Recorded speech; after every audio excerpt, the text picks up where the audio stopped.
Okay.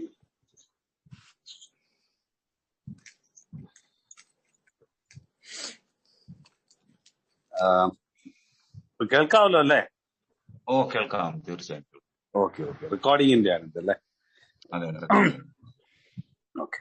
So അമിത മദ്യപാനം ഒരു രോഗമാണ് എന്നുള്ളതാണ് ഇന്നത്തെ നമ്മളുടെ ചിന്താ വിഷയം. ഞാന്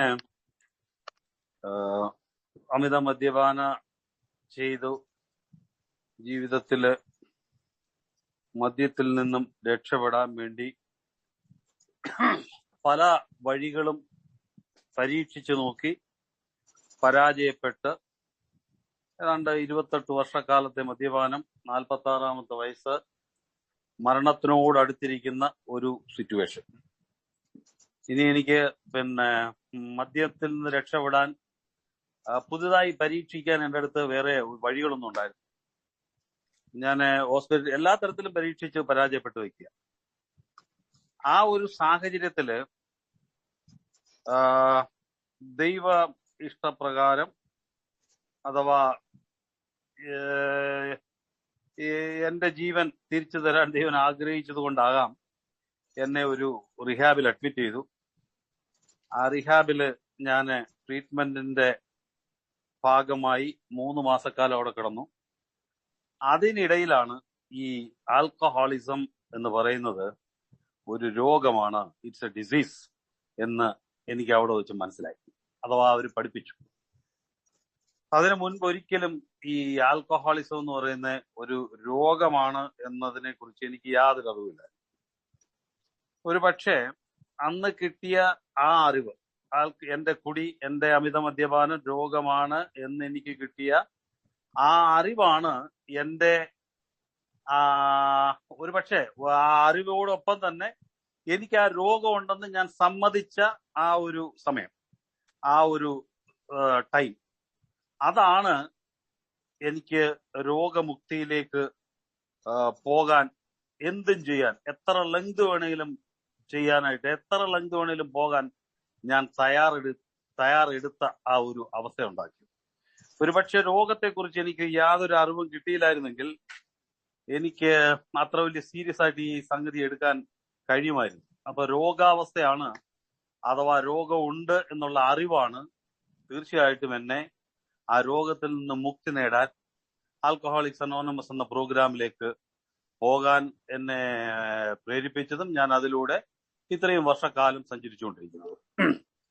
തീർച്ചയായിട്ടും ആൽക്കഹോളിസം ഈസ് എ ഡിസീസ് എന്ന് പറയുമ്പം ഇതിന് വ്യക്തമായ ഒരു തെളിവുകളോടുകൂടി ഈ രോഗത്തെ ഡയഗ്നോസ് ചെയ്യുക എന്നുള്ളത് വളരെ പ്രയാസകരമായ ഒരു കാര്യം. പക്ഷേ പലരുടെയും അറിവിൻ പ്രകാരം പലരും ഈ രോഗത്തെ കുറിച്ചിട്ട് നമ്മൾക്ക് അറിവ് പകർന്നു തരുന്നുണ്ട്.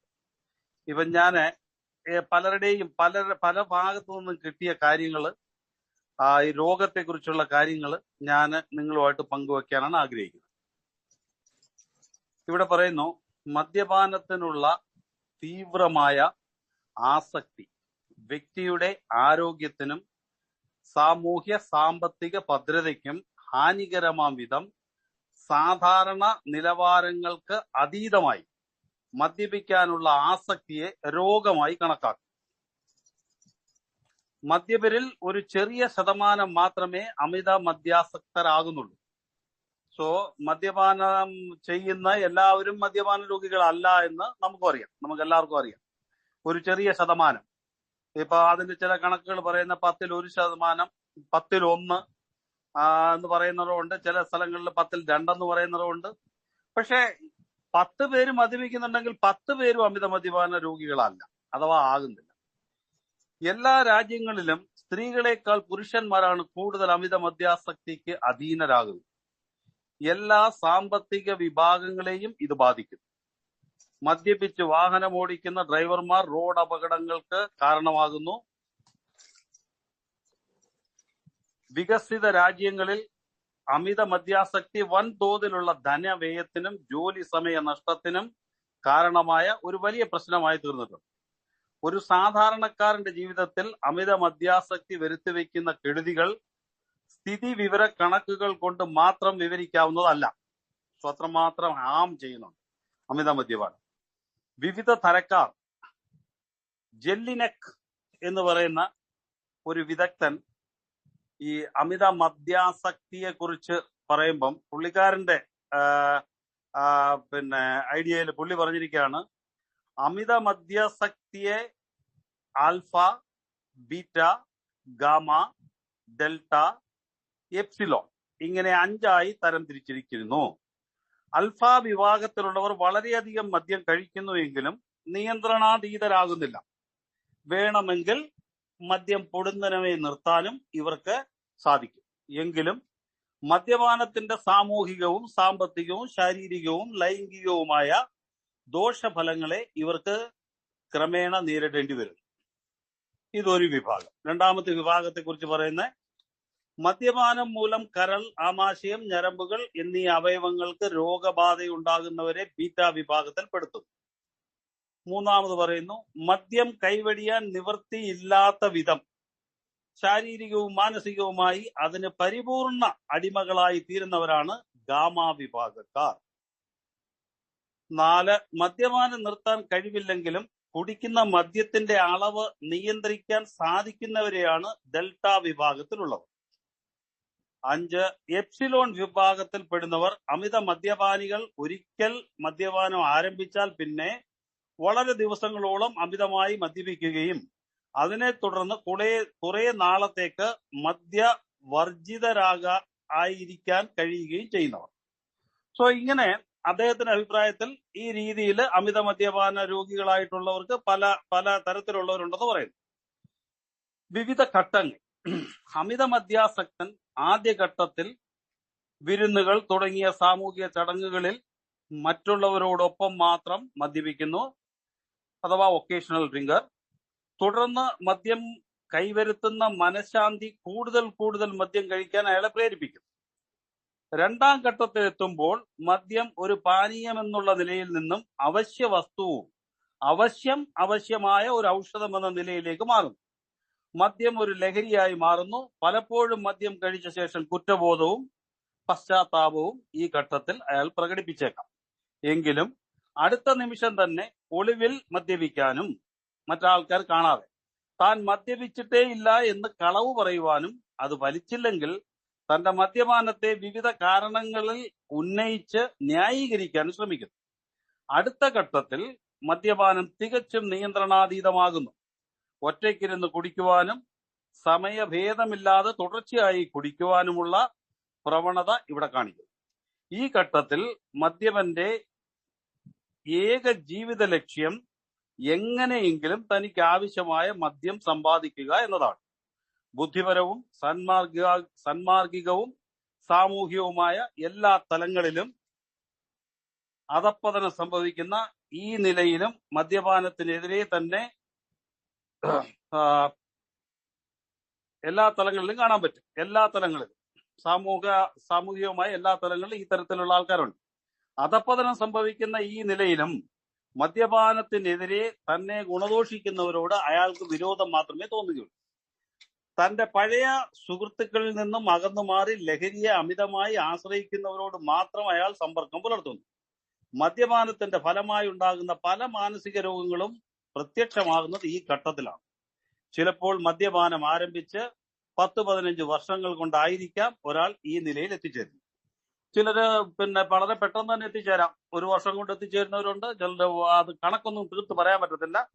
ചില ആൾക്കാർ മാത്രം 10-15 വർഷങ്ങൾ എടുത്തിട്ടായിരിക്കും 24 മണിക്കൂറും തുടർച്ചയായി മദ്യപിക്കുന്ന ഒരു കണ്ടീഷനിലേക്ക് എത്തിച്ചേർന്നു. പരിണിത ഫലങ്ങൾ പറയുന്നത് അമിത മദ്യാസക്തി ഒരുവന്റെ ആരോഗ്യത്തെയും വ്യക്തി ജീവിതത്തെയും ഔദ്യോഗിക ജീവിതത്തെയും താറുമാറാക്കുകയും സാമൂഹ്യവും സാമ്പത്തികവുമായ അധപ്പതനത്തിന് വഴിതെളിക്കുകയും ചെയ്യുന്നു. ഇതിനൊക്കെ പുറമെ പലതരത്തിലുള്ള ശാരീരികവും മാനസികവുമായ രോഗങ്ങൾക്ക് അത് കാരണമായി തീരുകയും ചെയ്യുന്നു. ശരീരത്തിലെ മിക്ക അവയവങ്ങൾക്കും അമിത മദ്യപാനം മൂലം കേട് സംഭവിക്കുന്നു.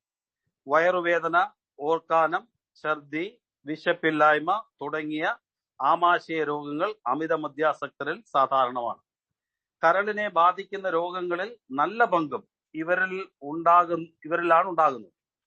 മദ്യപാനത്തിന്റെ ഫലമായി സംഭവിക്കുന്ന ജീവിക നാശം തലച്ചോറിനെയും ഞരമ്പുകളെയും ബാധിക്കുന്നു. അപസ്മാര രോഗികളിൽ രോഗബാധ ഉണ്ടാകാനുള്ള സാധ്യത മദ്യപാനം മൂലം വർദ്ധിക്കുന്നു.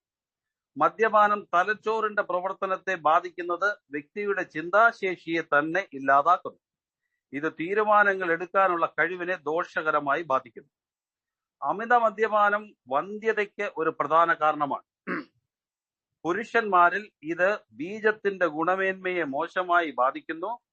സ്ത്രീകളിൽ ഗർഭം ധരിക്കാനുള്ള ശേഷിയെ ബാധിക്കുന്നു. ഗർഭിണികളിൽ ഇത് ഗർഭം അലസിപ്പോകാനും കാരണമാക്കുന്നു. മദ്യപാനം നിർത്തിയവരിൽ മേൽപ്പറഞ്ഞ കാര്യങ്ങൾ മെച്ചപ്പെടുന്നതായി കാണാം. മദ്യപാനം നിർത്തിക്കഴിഞ്ഞാൽ ഈ എന്താ പറയുന്നത്, ഈ വന്ധ്യത മാറി കിട്ടുന്നതായി കാണാൻ കഴിയും. അമിത മദ്യപാനം ലൈംഗിക ശേഷിക്കുറവ്, താല്പര്യക്കുറവ് എന്നിവയ്ക്ക് കാരണമാകുന്നു. ജനനേന്ദ്രിയ ഭാഗത്തേക്കുള്ള രക്തയോട്ടത്തിന്റെ കുറവ് അമിത മദ്യപാനം മൂലമുണ്ടാകുന്നു. പുരുഷന്മാരിൽ ഉദ്ധാരണശേഷിക്കുറവ്, സ്ഖലനരാഹിത്യം, ശീഘ്രസ്ഖലനം തുടങ്ങിയവ ഉണ്ടാകാൻ ഇതൊരു പ്രധാന കാരണമായി മാറുന്നു. സ്ത്രീകളിൽ രതിമൂർച്ചയില്ലായ്മ, യോനി വരൾച്ച എന്നിവയും കാണാം. പങ്കാളിക്ക് മറ്റ് ബന്ധങ്ങൾ ഉണ്ടോ എന്ന ആകുലതയും അമിത മദ്യപാനികളിൽ കാണാൻ ഇത് കാരണമാകും.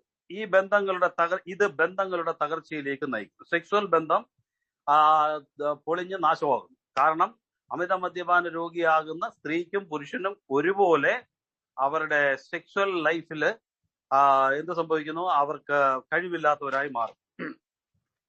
കാരണങ്ങൾ: ഒരു വ്യക്തി അമിത മദ്യാസക്തനാകുന്നതിന് ഒരു പ്രത്യേക കാരണം എടുത്തു കാണിക്കുവാൻ പലപ്പോഴും സാധ്യമല്ല. നേരെ മറിച്ച് ശാരീരികവും മാനസികവും സാമൂഹികവുമായ പല കാരണങ്ങളുടെ നിരന്തരമായ പ്രതിപ്രവർത്തനത്തിന്റെ പരിണിത ഫലമാണ് അമിത മദ്യാസക്തി എന്ന് പറയുന്നത്. ഇവിടെ ചില പരീക്ഷണങ്ങൾ നടക്കുന്നത്, ഇതൊക്കെ ലേറ്റസ്റ്റ് ആണ്, ഇപ്പോൾ നടക്കുന്ന കാര്യങ്ങളാണ്. ബി കോംപ്ലക്സ് എന്ന ജീവകത്തിന്റെ ചില ഘടകങ്ങൾ ഒട്ടും ഉൾക്കൊള്ളാത്ത ഭക്ഷണം കൊടുത്തു വളർത്തിയ എലികൾക്ക് മദ്യം കഴിക്കുന്നതിനുള്ള ആസക്തി വർദ്ധിച്ചതായും, ബി കോംപ്ലക്സിന്റെ ജീവകം ഇല്ലാതെ ആഹാരം കൊടുത്തപ്പോൾ എലികളിൽ മദ്യം കഴിക്കാനുള്ള ആസക്തി വർദ്ധിച്ചതായി കണ്ടുപിടിക്കപ്പെട്ടിരിക്കുന്നു. ഭക്ഷണത്തിൽ ഉണ്ടായിരുന്ന കുറവ് പരിഹരിച്ചപ്പോൾ അവയുടെ മദ്യാസക്തി ഇല്ലാതെയായി തീരുകയും ചെയ്തു എന്ന് സയൻസ് പറയുന്നു. പരീക്ഷണത്തിൽ ഇത് അവർ കണ്ടുപിടിച്ചു. ഇതുപോലെയുള്ള നിരീക്ഷണങ്ങളെ അടിസ്ഥാനപ്പെടുത്തി മനുഷ്യരിൽ ഉണ്ടാകുന്ന അമിത മദ്യാസക്തിയുടെ കാരണം ജീവരസതന്ത്രപരമായ വൈകല്യങ്ങളായിരിക്കാം എന്ന് റോജർ ജെ വില്യംസ് എന്ന ശാസ്ത്രജ്ഞൻ അഭിപ്രായപ്പെട്ടിരിക്കുന്നു. പക്ഷെ ഈ അഭിപ്രായങ്ങൾ ഇന്നുവരെയും, ഇതൊക്കെ ഇപ്പൊ ഈയിടെയായിട്ടുണ്ടായതാണ്, ഇന്നുവരെയും ഇതിന് ഇങ്ങനെ ഒരു ശരിയായ കാരണം കണ്ടുപിടിക്കാനോ അഥവാ അതിന് മരുന്ന് കണ്ടുപിടിക്കാനോ സാധിച്ചിട്ടില്ല. പക്ഷേ ജീവിതത്തിന്റെ ഒരു പ്രത്യേക ഘട്ടത്തിൽ മാത്രം ഒരു മനുഷ്യനെ അമിത മദ്യാസക്തി ബാധിക്കുന്നത് എന്തുകൊണ്ട് എന്ന ചോദ്യത്തിന് ഉത്തരം നൽകാൻ ഈ സിദ്ധാന്തത്തിന് കഴിയുന്നില്ല. അമിത മദ്യാസക്തിക്ക് സാമൂഹ്യവും മാനസികവുമായ കാരണങ്ങളുണ്ട്. സാമൂഹ്യ ആചാരങ്ങളും ബാല്യകാല അനുഭവങ്ങളും ഒരുവന്റെ മദ്യാസക്തിയെ സാരമായി സ്പർശിക്കുമെന്നുള്ളതിനാൽ സംശയമില്ല. പല മദ്യാസക്തരുടെയും ബാല്യകാലം കെട്ടുറപ്പില്ലാത്ത കുടുംബജീവിതവും മാതാപിതാക്കളോടുള്ള വൈകാരികമായ അകൽച്ചയും മൂലം അസംതൃപ്തമായിരുന്നു എന്ന് കാണാം. അമിത മദ്യാസക്തരുടെ കുട്ടികൾ പലപ്പോഴും മാതാപിതാക്കളുടെ മാതൃക പിന്തുടർന്ന് അമിത മദ്യാസക്തരായി തീരുന്നു. ഇത് സാഹചര്യങ്ങളാൽ ഉണ്ടാകുന്ന ഒരു പ്രശ്നം. മദ്യപാനം പൗരുഷത്തിന്റെയും ഉന്നത ജീവിത രീതിയുടെയും ലക്ഷണമാണെന്ന മിഥ്യാബോധവും മദ്യാസക്തരുമായുള്ള സുഹൃത്ത് ബന്ധവും പലപ്പോഴും അമിത മദ്യാസക്തിക്ക് കാരണമായി തീരുന്നു. മാനസികമായ അസ്വസ്ഥതകൾക്ക് മദ്യം താൽക്കാലികമായ ശമനം നൽകുന്നുവെന്നത് അമിത മദ്യാസക്തിക്ക് ന്യായമായ ഒരു കാരണമാണ്. സാധാരണ നിലയിൽ വിഷാദാത്മകരും നിരാശരും അപകർഷതാബോധമുള്ളവരും ഉത്കണ്ഠയുള്ളവരും തങ്ങളുടെ വൈകാരിക പ്രശ്നങ്ങളിൽ നിന്ന് രക്ഷ നേടാൻ മദ്യത്തെ ആശ്രയിക്കുന്നു. തുടർന്ന് അധികം മദ്യം കഴിച്ച് ഈ താൽക്കാലിക ആശ്വാസം നീട്ടിക്കൊണ്ടു പോകാൻ അവർ ശ്രമിക്കുന്നു. തൊഴിൽ മേഖലയിലെ പ്രശ്നങ്ങൾ, കുടുംബ പ്രശ്നങ്ങൾ, അമിത മാനസിക സമ്മർദ്ദം, സാമ്പത്തിക തകർച്ച, പങ്കാളിയോടുള്ള പൊരുത്തക്കേട്, പ്രണയ നൈരാശ്യം, ലൈംഗിക പ്രശ്നങ്ങൾ തുടങ്ങി പലതും ഇതിന് കാരണമാകാം. ഇവയ്ക്ക് ശരിയായ പരിഹാര മാർഗങ്ങൾ തേടാതെ മദ്യത്തിൽ അഭയം തേടുന്നത് പ്രശ്നങ്ങൾ കൂടുതൽ വഷളാക്കുന്നു. ചിലരിൽ ചിത്തഭ്രമം, ലഘുമനോരോഗം തുടങ്ങിയ മാനസിക രോഗങ്ങളുടെ ഒരു ബാഹ്യ ലക്ഷണം മാത്രമായിരിക്കാം അമിത മദ്യാസക്തി. സോ ഈ അമിത മദ്യാസക്തിയെ കുറിച്ച് ഇവരുടെ അഭിപ്രായം ഈ രീതിയിലാണെങ്കിൽ, മദ്യാസക്തി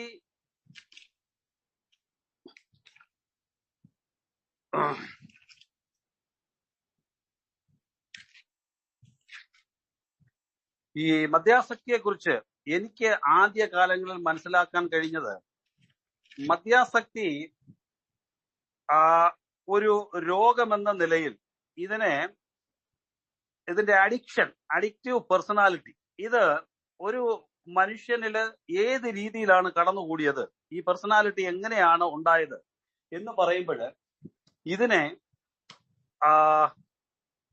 പ്രധാനമായിട്ടും ഈ രോഗത്തെ 3 ഭാഗങ്ങളിലായിട്ട് കാണിക്കുന്നു. അതുകൊണ്ട് ഇതിനെ ഒരു ട്രയാങ്കുലർ ഡിസീസ് എന്നും പറയാറുണ്ട്. ട്രയാങ്കിൾ. സോ ട്രയാങ്കിളിലുള്ള ഈ ഡിസീസില് ട്രയാങ്കിളിന്റെ 3 ഭാഗങ്ങളിൽ ഒന്നിന് മാനസികം, ഇന്നൊന്ന് ശാരീരികം അഥവാ ഫിസിക്കലി, ഇന്നൊന്ന് മൂന്നാമത്തെ ഭാഗം വന്ന് സോഷ്യലി, സ്പിരിച്വലി. സോ ആധ്യാത്മികതയിൽ ഉണ്ടാകുന്ന ബാങ്ക്രപ്സി. സോ ഇതാണ് ഞാൻ പഠിച്ചത് ആദ്യകാലങ്ങളിൽ എനിക്ക് മനസ്സിലാക്കാൻ കഴിയും. അപ്പോ ട്രയാങ്കുലർ ഡിസീസായ ഇതിന് ഒരു പ്രധാന കാരണം, ഇപ്പം ഇതിലെ മാനസിക രോഗം അഥവാ മെന്റലി ഉണ്ടായ മദ്യാസക്ത രോഗത്തിന്റെ കാരണം, അതിനെ കുറിച്ച് പറയുമ്പോൾ ഇത് മെന്റൽ ഒബ്സഷൻ എന്നാ പറയുന്നത്. Mentally obsession. സോ ഇത് മാക്സിമം ജനറ്റിക്കലി ട്രാൻസ്മിറ്റഡ് ഡിസീസ് ആണെന്ന് പറയുന്നത്. ജനറ്റിക് ഡിസീസാണ്. സോ ജീനിന്റെ പ്രോബ്ലമാണ്. സോ ജനറ്റിക്കലി ട്രാൻസ്മിറ്റഡ് ആണ്. അപ്പോ അപ്പന്റെയോ അമ്മയുടെയോ അഥവാ മാക്സിമം അപ്പന്റെ ആയിരിക്കാം, നമ്മൾ ജനിക്കുമ്പോൾ നമ്മളിൽ തലച്ചോറിനകത്തുണ്ടാകുന്ന ജീനിന്റെ പ്രശ്നം. സോ ആ ജീനിന്റെ പ്രശ്നമാണ് മാനസിക രോഗത്തിന്റെ അഥവാ മാനസിക രോഗമായ മെന്റൽ ഒബ്സഷന്റെ കാരണം എന്ന് പറയുന്നു. അപ്പം ഈ മാനസിക രോഗത്തിന്റെ പ്രധാന കാരണമായ ഈ ജീന് പർട്ടിക്കുലർ ജീനാണ്. ഈ ജീനിന്റെ പേര് കൊടുത്തിരിക്കുന്നത് ജീൻ SLC6A*39 എന്നാണ് അന്ന് അവർ പഠിപ്പിച്ചത്. അപ്പൊ ഈ ജീന് ശരിയായ രീതിയിൽ പ്രവർത്തിക്കുന്നില്ല എന്നുള്ളതാണ് അതിന്റെ പ്രശ്നം. ഈ ജീൻ ഒന്നെങ്കിൽ ഡമ്മിയാകാം, അഥവാ ഈ ജീൻ പകുതി പ്രവർത്തിക്കാം, അഥവാ 75% പ്രവർത്തിക്കാം. ഓരോരുത്തരിലും ഓരോ രീതിയിലാണ്. അപ്പൊ ഈ ജീനിന്റെ പ്രവർത്തനം ശരിയായ രീതിയിൽ അല്ലാതായത് മദ്യപിച്ചതിന് ശേഷമൊന്നുമല്ല. ഇത് ജന്മനാ ഉണ്ടായ രോഗമായപ്പോൾ, അപ്പം ജനറ്റിക് ഡിസീസാണ്, ജന്മനാ ഉണ്ടായ രോഗം, അത് ജീനിലൂടെ ഉണ്ടായ രോഗം. അത് ഞാൻ ജനിച്ചപ്പോൾ മുതൽ ആ ഒരു പ്രശ്നം എന്റെ തലയ്ക്കകത്തുണ്ടായിരുന്നു. അപ്പോ എന്റെ തലയ്ക്കകത്ത് ശരിയായ രീതിയിൽ ചിന്തിക്കാനുള്ള ശേഷി ഉണ്ടാകേണ്ടുന്ന ഭാഗമായ ജീൻ SLC6A*39 ശരിയായ രീതിയിൽ പ്രവർത്തിക്കാത്തത് കാരണം അത് എന്റെ ചിന്താശക്തിയെ അഥവാ ചിന്തിച്ച് പ്രവർത്തിക്കാനുള്ള കഴിവിനെ ഭയങ്കരമായ രീതിയിൽ തീരെ ചെറുപ്പം മുതലേ ബാധിച്ചിരിക്കുന്നു. അപ്പൊ ഇങ്ങനെ ബാധിച്ചിരിക്കുന്നത് കൊണ്ട് എനിക്ക് എന്ത് പറ്റുന്നു എന്ന് പറഞ്ഞു കഴിഞ്ഞാൽ, ചിന്തിക്കാതെ ഞാൻ പ്രവർത്തിക്കുന്നു പലപ്പോഴും. അപ്പൊ ചിന്തിക്കാതെ പ്രവർത്തിക്കുന്നവർ മിക്കവാറും അബദ്ധങ്ങളില് അഥവാ ചിന്തിക്കാതെ പ്രവർത്തിക്കുന്നവർ കൂടുതലും തെറ്റായ പ്രവർത്തനങ്ങളായിരിക്കും ചെയ്യുന്നത്. സോ ഇത് സാധാരണഗതിയില് സമൂഹത്തിൽ നമ്മൾ സാമൂഹ്യ ജീവികളായതുകൊണ്ട് സമൂഹത്തിൽ മറ്റുള്ളവരോടൊപ്പം ജീവിക്കുമ്പോൾ അവരതിനെ തീർച്ചയായിട്ടും അംഗീകരിക്കത്തില്ല, അവരതിൽ കുറ്റം കണ്ടുപിടിക്കുന്നു. സോ ചിന്തിക്കാതെയുള്ള എന്റെ പ്രവർത്തനം ചെറിയ വയസ്സ് മുതലേ എന്റെ കൂടെ ജീവിക്കുന്ന ആൾക്കാര് തെറ്റുകളായി കണ്ടുപിടിച്ചപ്പോൾ എനിക്കതിനെ അംഗീകരിച്ചു കൊടുക്കാൻ സാധിക്കാത്ത ഒരവസ്ഥ, അഥവാ ഞാൻ അതിനെ അംഗീകരിക്കാത്തതിനാൽ അഥവാ എനിക്കത് മനസ്സിലാകാത്തതിനാൽ ഞാൻ പലപ്പോഴും എന്റെ സാമൂഹിക ജീവികളോട് നിന്നും അകന്ന് ജീവിക്കാൻ ഇഷ്ടപ്പെട്ടിരുന്നു. അവരോട് ഒത്തുചേർന്ന് പോകാനുള്ള എന്റെ കഴിവ് നഷ്ടപ്പെട്ടു പോയി. സോ ജീനിലൂടെ എനിക്കുണ്ടായ ആ അസ്വസ്ഥത എന്റെ തലച്ചോറിനെ ബാധിച്ചിരുന്നു. അഥവാ എന്റെ തലയ്ക്കകത്ത് എനിക്ക് അസ്വസ്ഥത എപ്പോഴും ഉണ്ടാക്കിക്കൊണ്ടിരുന്നു. ഇതൊരു പ്രശ്നം പറയുന്നു. എന്റെ മെന്റൽ ഒബ്സഷന് കാരണഭൂതമായത് ഒന്ന് ജീനാണെന്ന് പറയും. രണ്ടാമത്തെ ഒരു കാരണം പറയുന്നത് അമൈഗഡല എന്ന് പറയുന്ന ഒരു എമോഷൻ ബോക്സ് എന്റെ തലയ്ക്കകത്ത് സ്ഥിതി ചെയ്യുന്നുണ്ട്. അപ്പൊ എമോഷൻ ബോക്സ് ആയിട്ടുള്ള അമൈഗഡലയ്ക്കകത്ത് ശരിയായ രീതിയിൽ ശരിയായ ക്വാളിറ്റിയിലുമുള്ള എൻസൈംസുകൾ വന്ന് ഫില്ലപ്പായിട്ട് എന്റെ ഇമോഷൻ കഴിവിനെ എപ്പോഴും ബാലൻസ് ചെയ്ത് നിർത്തണമായിരുന്നു. പക്ഷെ എന്റെ അമൈഗഡല ചെറുതായത് മൂലവും ശരിയായ ക്വാളിറ്റിയിലുമുള്ള ശരിയായ ക്വാണ്ടിറ്റിയിലുമുള്ള ആ എൻസൈംസുകൾ എനിക്ക് കിട്ടാത്തത് കൊണ്ടും എപ്പോഴും എന്റെ ഇമോഷൻ ബാലൻസിലായിരുന്നില്ല, ഇൻബാലൻസ് ആയിരുന്നു. സോ ഇൻബാലൻസിലുള്ള എന്റെ ഇമോഷൻ എനിക്ക് അസ്വസ്ഥത ഉണ്ടാക്കിയത്. അപ്പൊ ഒന്ന് ജീനിലൂടെ ഉണ്ടായ എന്റെ പ്രോബ്ലം, രണ്ട് ഇമോഷണൽ മൂലം ഉണ്ടാകുന്ന പ്രോബ്ലം. ഈ രണ്ട് പ്രോബ്ലംസുകളും ഞാൻ തീരെ ചെറിയ വയസ്സ് മുതലേ സഹിച്ചുകൊണ്ട് വളർന്നു വന്നതുകൊണ്ട് എന്നിൽ അപകർഷതാബോധം ഉണ്ടായിട്ടുണ്ടെങ്കിൽ, അഥവാ വേറെ ഏതെങ്കിലും കാരണത്താൽ എന്നിൽ സുപ്പീരിയോറിറ്റി കോംപ്ലക്സ് ഉണ്ടായിട്ടുണ്ടെങ്കിലോ, അഥവാ എന്റെ ഇമോഷനുകളെ എനിക്ക് നിയന്ത്രിക്കാൻ കഴിയാത്ത അവസ്ഥയിൽ സാമൂഹ്യ ജീവിയായ ഞാൻ മറ്റുള്ളവരുമൊത്ത് ഒത്തുചേർന്ന് പോകാൻ പറ്റാത്ത ഒരു അവസ്ഥയിൽ വർഷങ്ങളോളം ജീവിച്ചിട്ടുണ്ട്. പക്ഷെ എന്നോ ഒരു ദിവസം മദ്യം എനിക്ക് തലച്ചോറിൽ പ്രവർത്തിക്കാൻ തുടങ്ങി. മദ്യം ഞാൻ കഴിച്ചു. എന്റെ തലച്ചോറിൽ മദ്യത്തിന്റെ ലഹരി എത്തി. ഞാൻ അറിഞ്ഞോ അറിയാതെയോ ആ മദ്യത്തിന്റെ പ്രസൻസ് എന്റെ തലയ്ക്കകത്ത് ഒരു കംഫർട്ട്നെസ് ഫീൽ ചെയ്യിപ്പിച്ചു. ആ കംഫർട്ട്നെസിന്റെ കാരണം ഒരുപക്ഷെ മെന്റലി ഉണ്ടായിരുന്ന ഈ കുറവ്, ഈ ഗ്യാപ്പ് അത് ഫില്ല് ചെയ്തിരിക്കാം, 1 മണിക്കൂർ നേരത്തേക്കോ 2 മണിക്കൂർ നേരത്തേക്കോ. പക്ഷെ എന്തായാലും എല്ലാരും പറയുന്നത് പോലെ തല ഒരു കമ്പ്യൂട്ടറാണെന്നൊക്കെ പറയും. അപ്പൊ ഈ കമ്പ്യൂട്ടറായ തലയ്ക്കകത്ത് ഇത് ഫീഡായി. എന്താണ്? മദ്യം കഴിച്ചു കഴിഞ്ഞപ്പോൾ എനിക്ക് സാധാരണ മനുഷ്യരെ പോലെ ആകാനുള്ള ഒരു കണക്ഷൻ കിട്ടി. സോ ഈ കണക്ഷൻ എന്റെ തലയില് എനിക്ക് ഒരു ഉണർവ് തന്നു, ഒരുപക്ഷെ ഒരു ധൈര്യം തന്നു, ഒരുപക്ഷെ എന്റെ ഭയം നീക്കി, ഒരുപക്ഷെ എനിക്ക് സാധാരണ മനുഷ്യരെ പോലെ പ്രവർത്തിക്കാനുള്ള, ചിന്തിക്കാനുള്ള ഒരു കഴിവ് ആ സമയത്ത് എനിക്ക് എന്നിൽ പ്രസൻസ് ആയി. സോ ഇവിടെ എന്റെ അപകർഷതാബോധം മാറ്റപ്പെട്ടു. പലതും സംഭവിച്ചോളൂ എന്റെ തലയ്ക്കകത്ത്. പക്ഷെ ഞാൻ അതിനെ മനസ്സിലാക്കുന്നില്ല. എങ്കിലും എന്റെ തലച്ചോറിനകത്ത് അത് റെക്കോർഡായി കഴിഞ്ഞു. പിന്നീട് ഞാൻ എത്രയോ നാളുകൾക്ക് ശേഷമായിരിക്കാം മദ്യപിച്ചത്. പക്ഷെ മദ്യത്തിനോടുള്ള ഒരു ഒരു അട്രാക്ഷൻ എന്റെ തലയിൽ ഉണ്ടാകാൻ കാരണം ഈ റെക്കോർഡ് ചെയ്തു വെച്ചിരിക്കുന്ന എന്റെ തലയാണ്. മദ്യം എന്റെ തലച്ചോറിനകത്ത് കടന്നു കഴിഞ്ഞാൽ എനിക്ക് ശരിയായ കംഫർട്ട് സോണിലേക്ക് മാറ്റപ്പെടാൻ സാധിക്കുമെന്നുള്ളൊരു തോന്നൽ, അതെന്റെ തലയ്ക്കകത്ത് റെക്കോർഡാണ്. വീണ്ടും വീണ്ടും ഇങ്ങനെ പല പ്രാവശ്യം മദ്യപിച്ചപ്പോൾ ഇതിങ്ങനെ സംഭവിച്ചുകൊണ്ടേയിരുന്നു.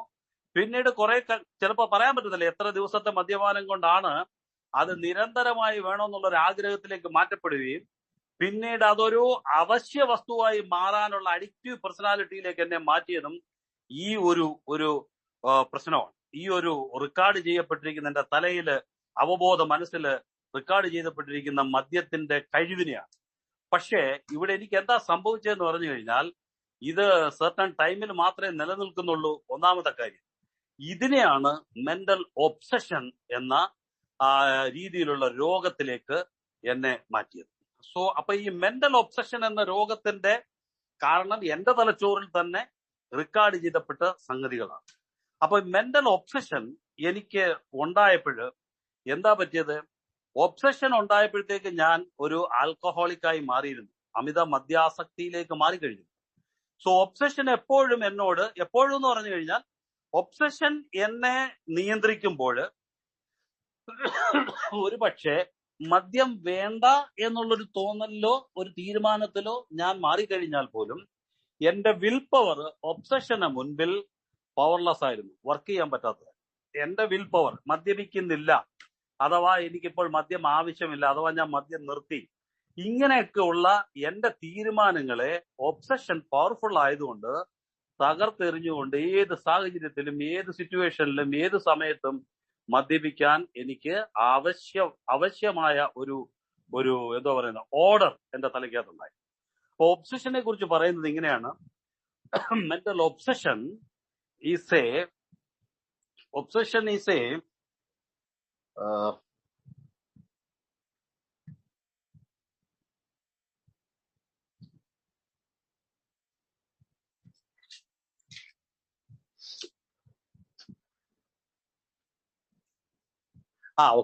mental obsession is a compulsive disorder which makes us to do something again and again even though we don't want to do that.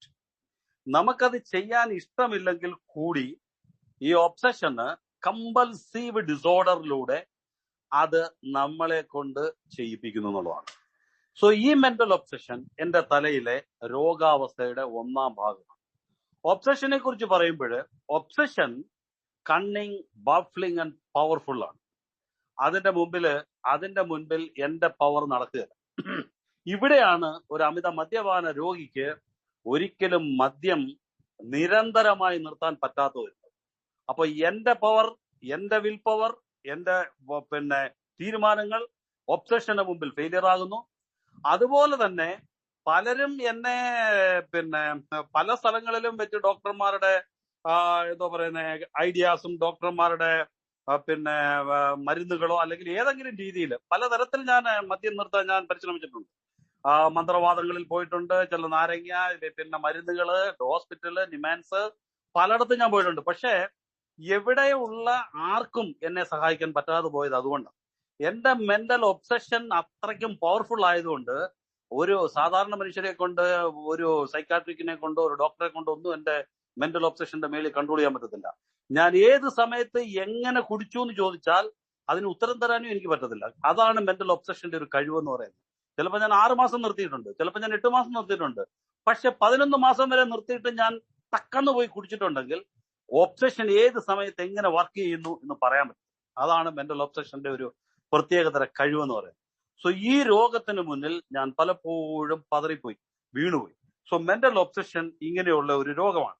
അതിന്റെ കാരണം എന്റെ തലയ്ക്കകത്തുണ്ടായിരിക്കുന്ന ജനറ്റിക് ഡിസീസുകളാണ്. അതല്ലാതെ കണ്ട് ഞാനായിട്ട് ഉണ്ടാക്കി മദ്യപിച്ചതിന് ശേഷം ഉണ്ടായ പ്രശ്നങ്ങളല്ല. പക്ഷെ മദ്യത്തിനും അതിനും തമ്മിൽ ബന്ധമുണ്ട്. സോ ഇത് മെന്റൽ ഒബ്സഷനെ കുറിച്ച് പറയുന്നു. രണ്ടാമത്തെ രോഗം ട്രയാങ്കുലർ ഡിസീസിൽ രണ്ടാമത്തെ ഭാഗം ഫിസിക്കലിയാണ്, ശാരീരികമായ രോഗമാണ്. സോ ശാരീരികമായ രോഗത്തെ കുറിച്ച് പറയുന്നത്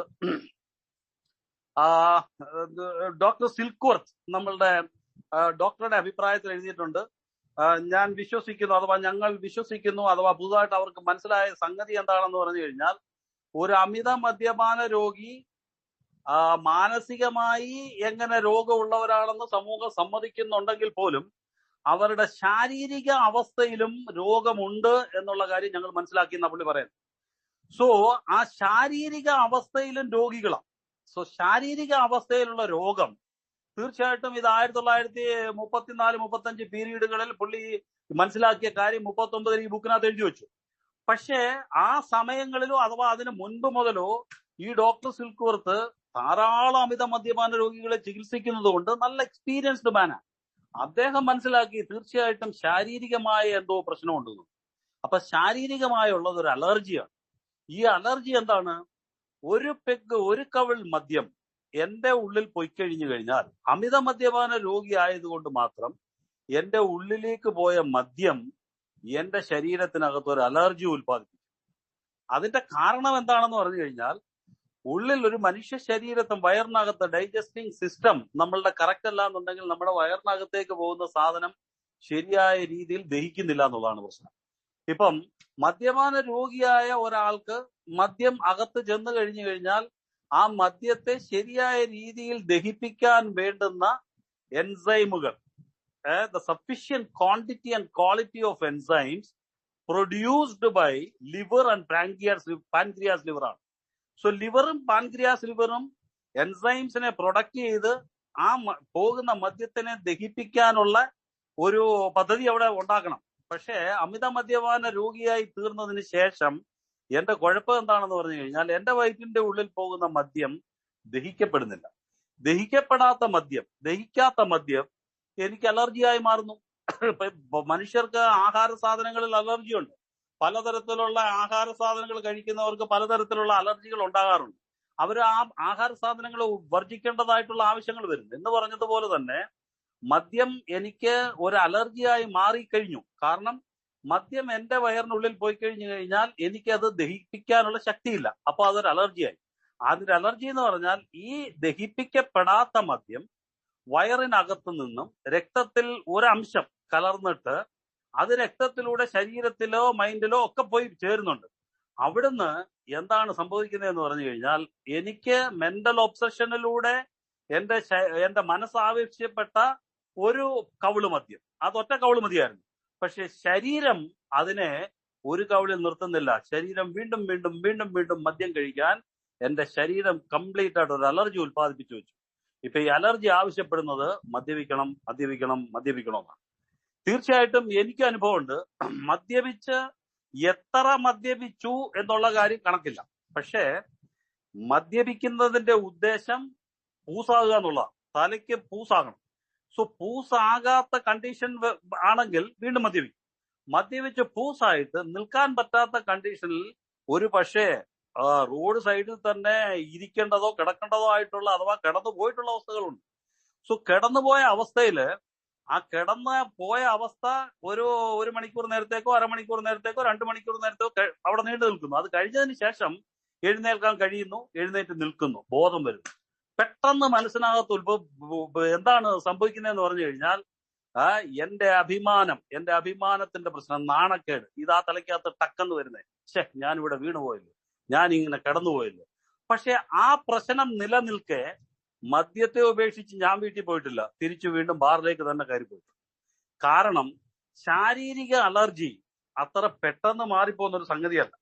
ശാരീരിക അലർജി മദ്യം കുടിക്കാൻ തുടങ്ങിയാൽ മാത്രം ശരീരത്തിൽ ഉണ്ടാകുന്നു. ആദ്യത്തെ കവിൾ മദ്യം അകത്ത് ചെന്നാൽ മാത്രം. അതുകൊണ്ടാണ് പറയുന്നത് first drink does the damage എന്ന്. ആദ്യത്തെ കവിൾ മദ്യം അകത്ത് ചെന്നാൽ മാത്രം ഉണ്ടാകുന്ന ഈ അലർജി, ഇല്ലെങ്കിൽ അലർജി അവിടെ വർക്ക് ചെയ്യുന്നില്ല, ഈ അലർജി പിന്നീട് അത് മാറണമെന്നുണ്ടെങ്കിൽ ഏറ്റവും കുറഞ്ഞത് ഒരു 48 to 72 hours ടൈം, ചിലപ്പോൾ 24 മണിക്കൂർ കൊണ്ട് മാറിയേക്കാം. അത്രയും സമയമെടുക്കും ആ അലർജി മാറണമെങ്കിൽ. ആ അലർജി മാറാത്തിടത്തോളം കാലം കുടിക്കണം എന്നുള്ള പ്രവണത വന്നുകൊണ്ടേയിരിക്കും. ഇതും ഒരു അമിത മദ്യപാന രോഗിയുടെ ശാരീരിക പ്രശ്നമാണ്. ഇനിയും നമ്മൾ മനസ്സിലാക്കിയത് ത്രികോണത്തിനകത്ത് അഥവാ ട്രയാങ്കുലറിനകത്ത് സോഷ്യലി സ്പിരിച്വലി ബാങ്കറപ്സി. ബാങ്കറപ്സി എന്ന് പറയുമ്പം ഞാന് കുടിക്കാൻ തുടങ്ങി കഴിയുന്നതിന് മുന്നേ എന്നിലെ ബാങ്കറപ്സി ഉണ്ട്. അതായത് സമൂഹത്തിനകത്തൊരു അമിത മദ്യപാന രോഗിയുടെ എന്തോ പറയുന്നേ, അവന്റെ ജീവിതം എങ്ങനെയായി തീരുമെന്ന് പറഞ്ഞു കഴിഞ്ഞാൽ ടോട്ടലി ബാങ്കറപ്റ്റഡ് ആണ്. അവന് സമൂഹമായിട്ട് ചേർന്ന് പോകാൻ പറ്റാത്തൊരവസ്ഥയിലേക്ക് മാറ്റപ്പെട്ടു കഴിഞ്ഞു. ഇവിടെ ഒരു സോഷ്യലി സ്പിരിച്വലി ബാങ്കറപ്സി എന്ന് പറയുമ്പോൾ രോഗാവസ്ഥയിലേക്ക് വന്നാൽ നമ്മൾ മനസ്സിലാക്കുന്നത് മദ്യപിക്കാൻ വേണ്ടി എന്തും ചെയ്യാനുള്ള ഒരു പ്രവണത. മദ്യപിക്കാൻ വേണ്ടി എന്തും ചെയ്യും. ആരാണ് ഇന്നലെ പറയുന്നത് കേട്ടോ, ഒരുത്തൻ വീടിന്റെ ആസ്പെറ്റോസ് എല്ലാം ഇളക്കി, ഫാൻ ഇളക്കി, ഇതെല്ലാം വിളക്കി കൊണ്ടുപോയി വിറ്റു കുടിക്കുക, എന്തും ചെയ്യും, ഗ്യാസും എടുത്തുകൊണ്ടുപോയി വിൽക്കും. സോ മദ്യപിക്കാൻ വേണ്ടി എന്തും ചെയ്യാൻ ഒരവസ്ഥ, അതാണ് സോഷ്യൽ ബാങ്കറപ്സി. സ്പിരിച്വൽ ബാങ്കറപ്സി അത് തന്നെയാണ്. മദ്യപിച്ചു കഴിഞ്ഞാൽ പേഴ്സണാലിറ്റി ചേഞ്ച്. മദ്യപിക്കുന്നതിന് മുൻപ് ഒരു പേഴ്സണാലിറ്റി, മദ്യപിച്ചതിന് ശേഷം ഒരു പേഴ്സണാലിറ്റി. മദ്യപിക്കുന്നതിന് മുൻപും പേഴ്സണാലിറ്റി നല്ലതുമാകാം ചീത്തയാകാം, നെഗറ്റീവ് പേഴ്സണാലിറ്റി ആകാം, പോസിറ്റീവ് പേഴ്സണാലിറ്റി ആകാം. മദ്യപിച്ചതിന് ശേഷവും തിരിച്ചും മറിച്ചും ആകാം. പക്ഷേ ഒരു അമിത മദ്യപാന രോഗിയെ സംബന്ധിച്ചിടത്തോളം അയാളുടെ പേഴ്സണാലിറ്റിയിൽ ഉണ്ടാകുന്ന ചേഞ്ചുകൾ ഒരിക്കലും അയാളുടെ സ്പിരിച്വാലിറ്റിയിൽ നിലനിർത്താൻ കഴിയുന്നില്ല. അപ്പോ അവർക്ക് ഉണ്ടാകുന്ന പ്രശ്നം എന്താണെന്ന് പറഞ്ഞു കഴിഞ്ഞാൽ, ഒരു അമിത മദ്യപാന രോഗി മദ്യത്തിന് വേണ്ടി ഈ സമൂഹത്തിനോടും അതുപോലെ തന്നെ ആധ്യാത്മികതയോടും എന്തും ചെയ്യും. ആധ്യാത്മികത എന്ന് ഇവിടെ ഉദ്ദേശിക്കുന്ന ബഹുമാനിക്കേണ്ട ആൾക്കാരോട് ബഹുമാനം ഇല്ലാതിരിക്കുക, അഥവാ ബഹുമാനിക്കേണ്ട അപ്പനെയും അമ്മയും വരെ തല്ലാനും കൊല്ലാനും റെഡിയാകും. ഇതാണ് ഒരു കണ്ടീഷൻ. എനിക്കറിയാവുന്ന ഒരു സ്റ്റോറി ഞാൻ പറയാം. ഒരു അമിത മദ്യപാന രോഗിയായ മനുഷ്യൻ, അയാൾക്ക് മദ്യപിക്കാൻ അയാളുടെ വീട്ടിലുണ്ടായിരുന്ന സർവസ്വവും അയാൾ കൊണ്ടുപോയി വിറ്റു. അയാൾ കൊണ്ടുപോയി വിറ്റിട്ട് അയാൾക്ക് ജോലി നഷ്ടപ്പെട്ടു. അയാൾക്ക് ഒരു വഴിയില്ല. അവസാനം ഒരു ജോപ്പടിയിൽ താമസിക്കുന്ന സമയത്ത്, ജോപ്പടി എന്ന് പറയാൻ ചെറിയ ഒരു കുടിലിൽ താമസിക്കുന്ന സമയത്ത് അയാളുടെ ഭാര്യ എവിടെയോ രാവിലെ പോയിട്ട് ജോലി ചെയ്ത് കിട്ടുന്ന പൈസയും കൊണ്ടുവന്ന് അടുപ്പ് ഊതി കത്തിക്കണം. ആ കണ്ടീഷനിൽ ആക്കി വെച്ച ഈ മനുഷ്യൻ അന്നേ ദിവസം കുടിക്കാൻ ചെന്നിട്ട് ഒന്നും കിട്ടിയില്ല. സംഗതി ബോംബെയിലാണ്. അദ്ദേഹം എന്ത് ചെയ്തു എന്ന് പറഞ്ഞു കഴിഞ്ഞാൽ, അദ്ദേഹം 13 വയസ്സുള്ള മകളുടെ കൈ പിടിച്ചുകൊണ്ട് വന്ന് ബാറിന്റെ മുമ്പിൽ നിർത്തിയിട്ട് പറഞ്ഞു, ആ ബാറിന്റെ ഉടയവനോട് പറഞ്ഞു, അതിന്റെ അവിടെ കാഷ്യർ ഇരിക്കുന്നതിനോട് പറഞ്ഞു, എനിക്കൊരു കുപ്പി മദ്യം താ, എന്റെ മകളെ എടുത്തോളാം. ബോംബെ എന്നൊക്കെ പറയുന്ന സ്ഥലത്ത് ഒരു സ്ത്രീ, ഒരു പെൺകുട്ടി അല്ലെങ്കിൽ ഒരു സ്ത്രീയൊക്കെ വിൽക്കുക എന്നുള്ളത് വലിയ പ്രയാസമുള്ള കാര്യമല്ല. സോ അവന്റെ മനസ്സിനകത്തെ ഉദ്ദേശം മകളെ വിറ്റ് കുടിക്കുക എന്നുള്ളതാണ്. മകളെ കണ്ടു ചെന്ന് കൊടുത്തിട്ട് കുടിക്കുക. അവിടെ കാഷിലിരുന്ന വ്യക്തി ഈ വിവരം അയാൾക്ക് അകത്തുള്ള ആൾക്കാരോട് പറഞ്ഞു. അകത്തുള്ള ആൾക്കാരെല്ലാം കൂടെ ഓടി വന്ന് ഇയാളെ അടിച്ചു, കെട്ടിയിട്ടു. അത് കഴിഞ്ഞ് മകളെ പിടിച്ച് വീട്ടിൽ കൊണ്ടുപോയി ആക്കി എന്റെ അമ്മയെ വിളിച്ചുകൊണ്ട് വന്നു ഏൽപ്പിച്ചു. അതിനുശേഷം അവര് ഈ മനുഷ്യനെ ഏതോ ഒരു ഡി അഡിക്ഷൻ സെന്ററിൽ പോലീസ് മുഖാന്തരമായിട്ട് അഡ്മിറ്റ് ചെയ്തു. അവിടുന്ന് അദ്ദേഹം എയിൽ വന്നു. എയിൽ വന്നിട്ട് അദ്ദേഹം പറയുന്നത് ഇതാണ്. അപ്പൊ ഇതൊരു ഷെയറിംഗ് ആയിട്ട് ഞാൻ പറയുകയല്ല. അതായത് ഇങ്ങനൊരു സംഭവം ഉണ്ടാകാൻ, ഈ സോഷ്യൽ ബാങ്കറപ്സി, ഈ സ്പിരിച്വൽ ബാങ്കറപ്സി ഉണ്ടാകാൻ വരെ, ഇത്രയും വലിയ സംഭവങ്ങൾ ഉണ്ടാകാൻ വരെ, ചിലരെ കൊല്ലുന്ന സംഭവം ഉണ്ടാകാൻ വരെ സോഷ്യലി സ്പിരിച്വലി ഉള്ള നമ്മുടെ രോഗാവസ്ഥയ്ക്ക് സാധിക്കുന്നുള്ളതാണ്. സോ ഈ രോഗാവസ്ഥയുടെ മൂന്നാമത്തെ ഭാഗമായ സോഷ്യൽ സ്പിരിച്വൽ ഇത് ഈ രീതി തന്നെ. അപ്പോ അലർജി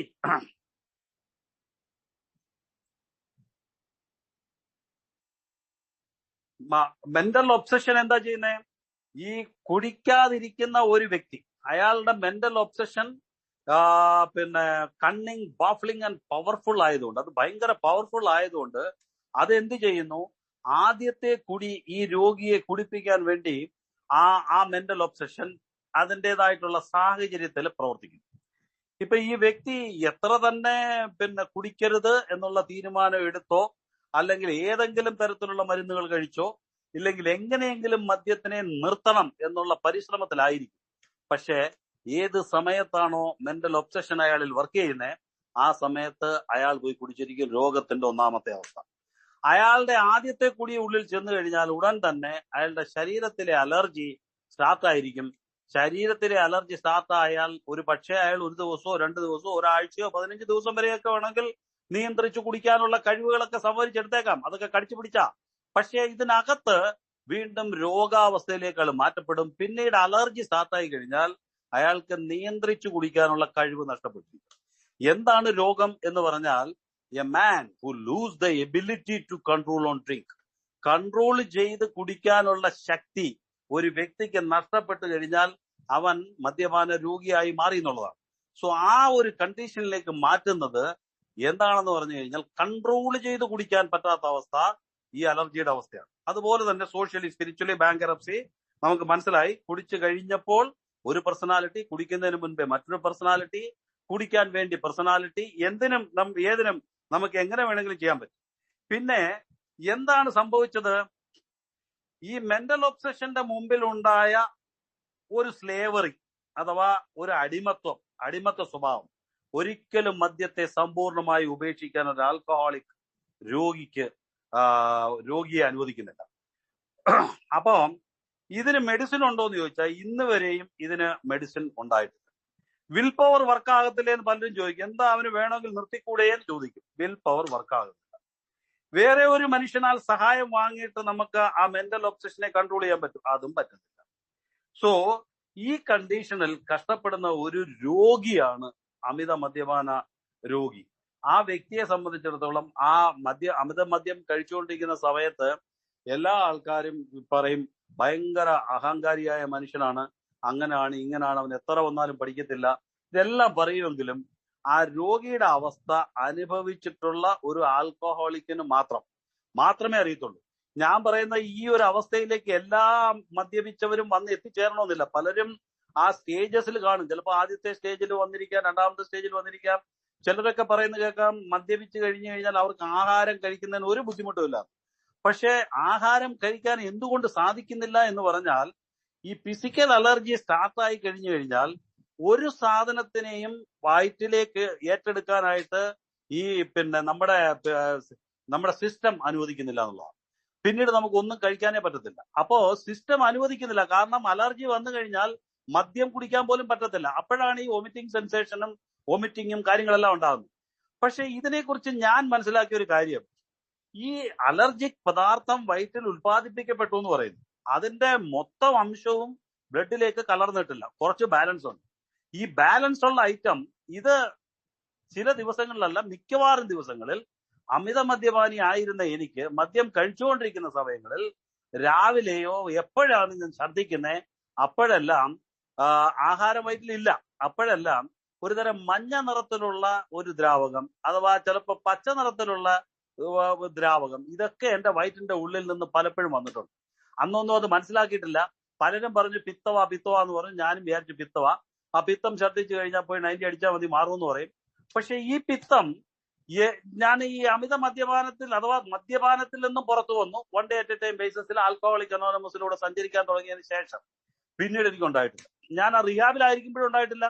മദ്യപാനം നിന്നതിന് ശേഷം ഈ പച്ചയും മഞ്ഞയും പദാർത്ഥങ്ങളൊന്നും വെളി വന്നിട്ടില്ല.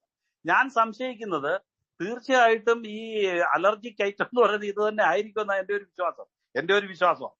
സോ ഇത് ഞാൻ എനിക്കറിയാവുന്ന കാര്യം ഞാൻ പറഞ്ഞു എന്നുള്ളതേ ഉള്ളൂ. അപ്പോ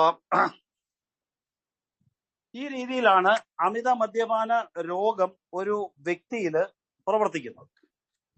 വീണ്ടും പറയുന്നു,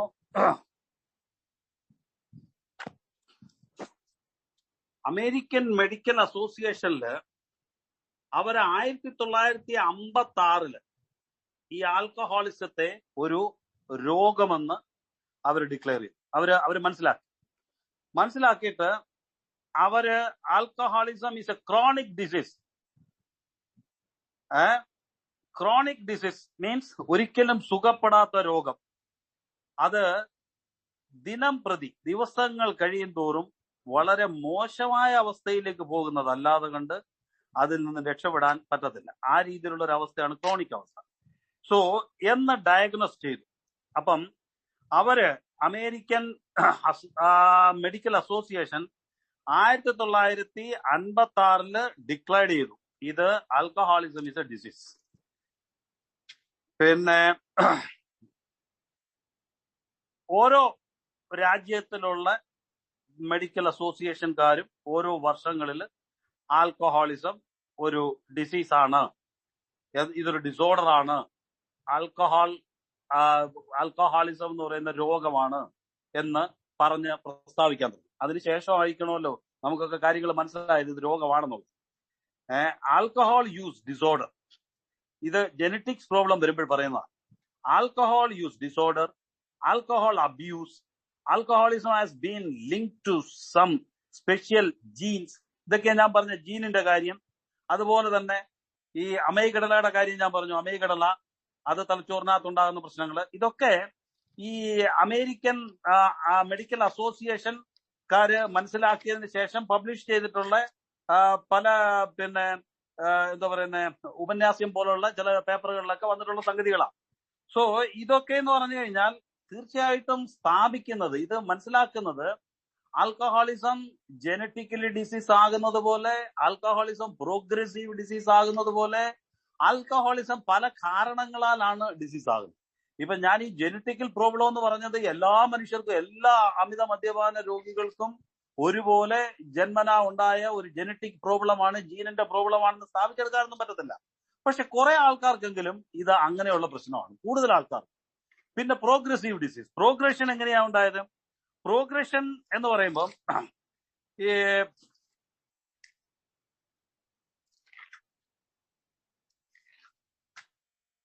ചില മദ്യപാനം ആദ്യ കാലങ്ങളിൽ തുടങ്ങുന്ന സമയത്ത് വളരെ കുറച്ചു മാത്രം മദ്യപിച്ച് ആ ഒരു കമ്പനിയിൽ, ഇപ്പൊ 4, 5, 10 പേരുള്ള ഒരു കമ്പനിയിൽ വളരെ കുറച്ച് മാത്രം മദ്യപിച്ച, എല്ലാവരും ചേർന്ന് മദ്യപിച്ച് ആസ്വദിച്ച ഒരു ടീം. ആ ടീമില് വളരെ വർഷങ്ങളോളം അവർ അങ്ങനെ തന്നെ മദ്യപിച്ചിട്ടുണ്ട്. പക്ഷേ ഏതോ ഒരു സാഹചര്യത്തില് ആ സോഷ്യൽ ഡ്രിങ്കറായി പൊയ്ക്കൊണ്ടിരിക്കുന്നതിൽ ഒരാൾക്ക് എന്തൊക്കെയോ പ്രശ്നങ്ങൾ ഉണ്ടാകുന്നു. അപ്പം ഒരു ലവ് ഫെയിലിയർ ആകാം, അഥവാ മറ്റെന്തെങ്കിലും ആകാം. അപ്പൊ ആ ഒരു സാഹചര്യം ഉണ്ടായപ്പോൾ അദ്ദേഹം മദ്യത്തിനെ ആശ്രയിക്കുന്നു എന്ന് പറഞ്ഞാൽ നൈരാശ്യം മൂലം പോയി മദ്യം കൂടുതൽ കുടിക്കാൻ തുടങ്ങുന്നു. ഈ കൂടുതൽ കുടിച്ചു തുടങ്ങുന്നു, വീണ്ടും കുടിക്കുന്നു. പിന്നീട് അദ്ദേഹത്തിന് മദ്യം കഴിച്ച് ആസ്വദിക്കുക എന്നുള്ള സംഗതി അവിടെ സ്റ്റോപ്പാകുന്നു. പുള്ളി രോഗിയായിത്തീരുന്നു. കാരണം അയാള് ആ ചെയ്ത ആ ഒരു സമയത്ത് കുടിച്ച ആ മദ്യപാനത്തിന്റെ അളവ് അതിൽ കുറച്ച് കുടിച്ചാൽ പുള്ളിക്ക് ആ സുഖം കൊടുക്കാത്തൊരവസ്ഥയിലേക്ക് വന്നു ചേരും. സോ അദ്ദേഹത്തിന് എപ്പോ കുടിച്ചാലും ആ ഏതൊരു സമയത്താണോ പുള്ളി നൈരാശ്യത്തോടു കൂടി പോയി അധികം കുടിച്ചത് ആ അളവിൽ തന്നെ കുടിച്ചാൽ മാത്രമേ തനിക്ക് ആ മദ്യത്തിന്റെ സുഖം, അഥവാ ഒരുപക്ഷെ സുഖം എന്ന് പറയാം, ഒരുപക്ഷെ സംതൃപ്തി എന്ന് പറയാം, ആ പദത്തിലേക്ക് എത്തിച്ചേരാൻ പറ്റും. പക്ഷെ അപ്പോഴത്തേക്കും ഇയാൾ രോഗിയായി കഴിഞ്ഞിരിക്കും. ഇയാൾക്ക് സാമൂഹികവും ആധ്യാത്മികവുമായ പ്രശ്നങ്ങളിൽ അയാൾ വീണിരിക്കും. അതുപോലെ തന്നെ ശാരീരികമായ രോഗങ്ങളിലേക്ക് മാറ്റപ്പെട്ടിരിക്കും. ഇതൊക്കെ സംഭവിച്ചു കഴിഞ്ഞിരിക്കും. അപ്പോ പിന്നെ ആ രീതിയിലും ആൾക്കാർ ജനറ്റിക് അല്ലാതെയും രോഗികളാകുന്നുണ്ട്. വീണ്ടും ഡ്രഗ് ഡിപ്പെൻഡൻസിനെ കുറിച്ച് പറയുന്നു. മയക്കുമരുന്ന് ആശ്രിതത്വം ഒരു വ്യക്തിയുടെ മാനസികവും ശാരീരികവുമായ അവസ്ഥയെ നിർവചിക്കുന്നത് പെരുമാറ്റവും മറ്റു പ്രതികരണങ്ങളും സ്വഭാവ സവിശേഷതകളുടെ ഫലമായി തുടർച്ചയായ അല്ലെങ്കിൽ അനുകാലിക അടിസ്ഥാനത്തിൽ അതിന്റെ മാനസിക പ്രഭാവം അനുഭവിക്കുന്നതിനും ചില സമയങ്ങളിൽ അതിന്റെ അഭാവത്തിൽ അസ്വസ്ഥത ഒഴിവാക്കുന്നതിനും നിർബന്ധിതമാകുന്നു. സോ ഈ മദ്യം കഴിച്ചുകൊണ്ടിരിക്കുന്ന ഒരു വ്യക്തിക്ക് മദ്യം അഡിക്റ്റീവ് പേഴ്സണാലിറ്റി ആയി കഴിഞ്ഞു കഴിഞ്ഞാൽ ആ മദ്യം ഇല്ലാത്ത ഒരവസ്ഥ, അതാ ഒരു വിഡ്രോവൽ അവസ്ഥ. ആ വിഡ്രോവൽ അവസ്ഥയിൽ ആ വ്യക്തി ഒരിക്കലും ഒരു നോർമൽ പരിസ്ഥിതിയിലായിരിക്കും. അതായത് ആദ്യം മദ്യം കഴിച്ചു തുടങ്ങിയ കാലങ്ങളിൽ പുള്ളിക്ക് മദ്യം അകത്ത് ചെന്നതിന് ശേഷം 5 സെൻസ് എന്നുള്ളതിന്റെ ബദലായി 6th സെൻസ് അഥവാ മറ്റേതോ ഒരു സെൻസ് പുള്ളിയുടെ വർക്ക് ചെയ്യുകയും പുള്ളി ഒരു സ്വർഗീയ അനുഭൂതി ആസ്വദിക്കുകയും ചെയ്തു. അവിടെ ഈ സ്വർഗീയ അനുഭൂതി ആസ്വദിച്ച കാലങ്ങളിലൂടെ പൊയ്ക്കൊണ്ടിരിക്കെ പിന്നീട് അമിത മദ്യപാന രോഗിയായി മാറുന്ന ഒരവസ്ഥയില് സ്വർഗീയ അനുഭൂതി അവിടെ സ്റ്റോപ്പ് ചെയ്യപ്പെട്ടു, പിന്നില്ല. പിന്നീട് എന്താ സംഭവിച്ചത്? മദ്യപിക്കാതിരിക്കുന്ന സമയങ്ങളിൽ പുള്ളി ആ സ്വർഗീയ അനുഭൂതിക്ക് ബദലായിട്ട് നരക അനുഭൂതി, ഹെല്ലിലേക്ക് വീണു. ഹെല്ലിലേക്ക് വീഴുക എന്ന് പറഞ്ഞു കഴിഞ്ഞാൽ മദ്യപിക്കാതിരുന്നാൽ ഒരു മനുഷ്യൻ നോർമൽ സ്റ്റേജിലിരിക്കണം. ആ നോർമൽ സ്റ്റേജ് ഇല്ല. ഇപ്പോഴത്തെ പ്രശ്നം എന്താണെന്ന് പറഞ്ഞു കഴിഞ്ഞാൽ ഈ നോർമൽ സ്റ്റേജിലേക്ക് പുള്ളിയെ കൊണ്ടെത്തിക്കണമെങ്കിൽ മദ്യത്തിന്റെ സഹായം കൂടിയേ തീരും. മദ്യത്തിന്റെ സഹായം ഇല്ലാതെ നോർമൽ സ്റ്റേജിലേക്ക് എത്തിച്ചേരാൻ പറ്റാത്ത ഒരവസ്ഥ. അപ്പോ നോർമൽ സ്റ്റേജിൽ എത്താൻ വേണ്ടിയിട്ട് മദ്യം ഉപയോഗിക്കേണ്ടി വരുന്ന ഒരവസ്ഥ. സോ ഇത് ഒരു അമിത മദ്യപാന രോഗിയെ സംബന്ധിച്ചിടത്തോളം വിഡ്രോവൽ എന്ന് പറയാം, അല്ലെങ്കിൽ എന്താ പറയുന്നേ, വിഡ്രോവൽ ആണ് അതിന്റെ മെയിൻ അവസ്ഥ എന്ന് പറയുന്നത്. വിഡ്രോവൽ അവസ്ഥ അതില്ല എന്നുണ്ടെങ്കിൽ പിന്നുണ്ടാകുന്ന ഒരു മാനസിക അസ്വസ്ഥത. ഈ വിഡ്രോവലിനകത്ത് പല പ്രശ്നങ്ങളുണ്ടാകും. തലചുറ്റലുണ്ടാകാം, തലകറക്കം ഉണ്ടാകാം, മയക്കം ഉണ്ടാകാം, പലതും പ്രശ്നങ്ങളുണ്ടാകും. ചിലര് ഈ പ്രശ്നം വളർന്ന് ഹാലോസിനേഷൻ എന്ന് പറയുന്ന ഒരു എന്താ പറയുന്നത് ഇൻസാനിറ്റി അവസ്ഥയിൽ എത്തിച്ചേരാം. സോ ഇതൊക്കെ എന്ന് പറയുന്നത് മദ്യം കിട്ടാതെ വരുമ്പോഴുള്ള അവസ്ഥ, മദ്യം കുടിച്ചതിന് ശേഷമുള്ള അവസ്ഥയാണ്. മദ്യം കിട്ടാതെ വരുമ്പോൾ ഒരു മദ്യപാന രോഗിക്കുണ്ടാകുന്ന അവസ്ഥ. ഈ രോഗാവസ്ഥ എന്താണെന്ന് പറഞ്ഞു കഴിഞ്ഞാൽ മദ്യവ്യസനിയാണവൻ. മദ്യം കിട്ടാതെയുള്ള വ്യസനം. മദ്യപാന രോഗിയല്ല, അപ്പോഴും മദ്യവ്യസനി. മദ്യം കിട്ടിയില്ലെങ്കിൽ ഉണ്ടാകുന്ന അവസ്ഥ. പലപ്പോഴും ഈ ഒരു അവസ്ഥ ഓരോ മദ്യപാന രോഗികൾക്കും ഉണ്ടായിരിക്കാം. എനിക്കും ഉണ്ടായിട്ടുണ്ട്. സാമ്പത്തികം ഇല്ലാത്ത അവസ്ഥ, നടന്നുപോയി മദ്യം മേടിക്കാൻ പറ്റാത്ത അവസ്ഥ, അതേപോലെ തന്നെ മദ്യം കുടിക്കാൻ പറ്റാത്ത അവസ്ഥ, പലതരത്തിലുള്ള അവസ്ഥകളും ഉണ്ടായി കഴിയുമ്പോഴാണ് ഈ ഒരു പ്രശ്നത്തിലേക്ക് കിടക്കുന്നത്. സോ അത് ആ വ്യസനം, മദ്യം കിട്ടാതെയുള്ള വ്യസനം എന്ന് പറയുന്നത് അത് എന്നെ ഒരു ഭയങ്കര ഭ്രാന്തനാക്കി മാറ്റും. അത് എന്റെ സോഷ്യൽ ലൈഫിനെ വല്ലാതെ ബാധിക്കും. എന്റെ കുടുംബത്തെ ബാധിക്കും, ഞാൻ താമസിക്കുന്ന സ്ഥലത്തിലുള്ള ആൾക്കാരെ ബാധിക്കും, ഞാൻ നിൽക്കുന്നതായിട്ടുള്ള സിറ്റുവേഷനെ ബാധിക്കും. സോ ഈ ഒരു അവസ്ഥയിലും വല്ലാത്ത പ്രശ്നങ്ങൾ ഉണ്ടാകാറുണ്ട്. അപ്പം മദ്യപാന രോഗം എന്ന് പറയുന്നത് കുടിച്ചാൽ മാത്രമല്ല രോഗം, കുടിച്ചില്ലെങ്കിലും പ്രശ്നങ്ങളാണ്. സോ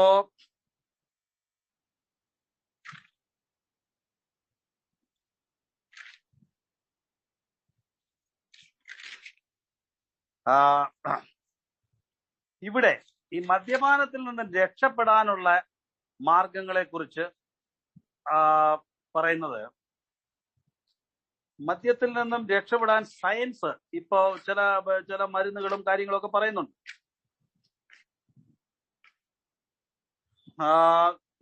മദ്യപാന തകർച്ച മൂലം കഷ്ടപ്പെട്ടവരായ ഞങ്ങൾ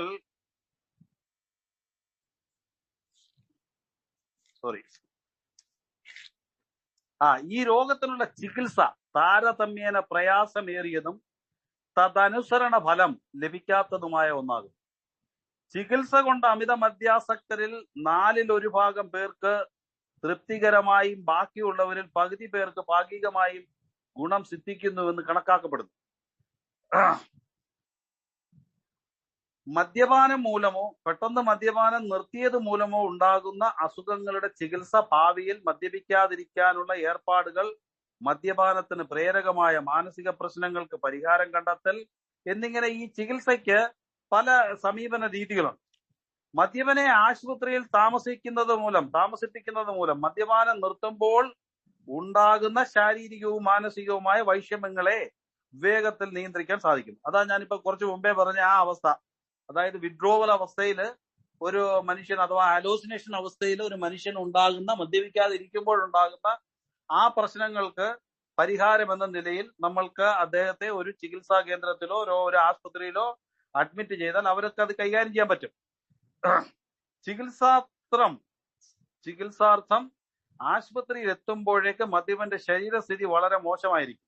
അതിനാൽ ജീവകരണങ്ങളും മറ്റു പോഷകങ്ങളും ധാരാളം അടങ്ങിയ ഭക്ഷണം അയാൾക്ക് കൊടുക്കേണ്ടത് അത്യാവശ്യമാണ്. പലപ്പോഴും ഈ മദ്യപാനം മൂലം ഉണ്ടാകുന്ന ഇന്നർ ഓർഗൻസിലും നമ്മുടെ ശരീരത്തിലും നമ്മുടെ ഞരമ്പുകളിലും ഒക്കെ ഉണ്ടായിരിക്കുന്ന പ്രശ്നങ്ങൾ അഥവാ ഡാമേജസ്, അതിനെ ചികിത്സിച്ച് ഭേദമാക്കുക എന്ന് പറയുന്നത് എന്തിനാണെന്ന് ചോദിച്ചാൽ, മാനസികമായി സമ്പൂർണമായി തകർന്നിരിക്കുന്ന, മദ്യപിച്ച് ശരിയായ രീതിയിൽ തലച്ചോറ് വർക്ക് ചെയ്യാത്ത ഒരാളോട് ഏത് രീതിയിലാണ് നമ്മൾ കാര്യങ്ങൾ പറഞ്ഞ് മനസ്സിലാക്കേണ്ടത്? അദ്ദേഹത്തോട് കാര്യങ്ങൾ പറഞ്ഞാൽ അദ്ദേഹത്തിന് മനസ്സിലാകത്തില്ല. സോ അങ്ങനെയുള്ള വ്യക്തികളെ മാനസികമായും ശാരീരികമായും ചികിത്സിച്ച് അവരുടെ പ്രശ്നങ്ങളിൽ നിന്ന് ആദ്യം പുറത്തു കൊണ്ടുവരണം. എന്നെങ്കിൽ മാത്രമേ നമ്മൾ ഈ രോഗാവസ്ഥയെക്കുറിച്ച് അവരോട് പറഞ്ഞ് മനസ്സിലാക്കി, ഈ രോഗത്തിന്റെ പ്രതിവിധിയെക്കുറിച്ച് അവർക്ക് പറഞ്ഞ് മനസ്സിലാക്കി അവരെ നമുക്ക് തിരിച്ച് ജീവനത്തിലേക്ക് കൊണ്ടുവരാൻ പറ്റുകയുള്ളൂ. അതല്ലാതെ അയാളെ ഡയറക്റ്റ് കൊണ്ടുവരിക എന്നുള്ളത് ഒരുപാട് റിസ്കി സംഗതികളാണ്. ഒത്തിരി പ്രശ്നങ്ങളുണ്ട്. മദ്യപാനം നിർത്തുമ്പോൾ ഉണ്ടാകുന്ന മാനസിക അസ്വസ്ഥതകൾ, ഉറക്കമില്ലായ്മ, കൈകാൽ വിറയൽ മുതലായവ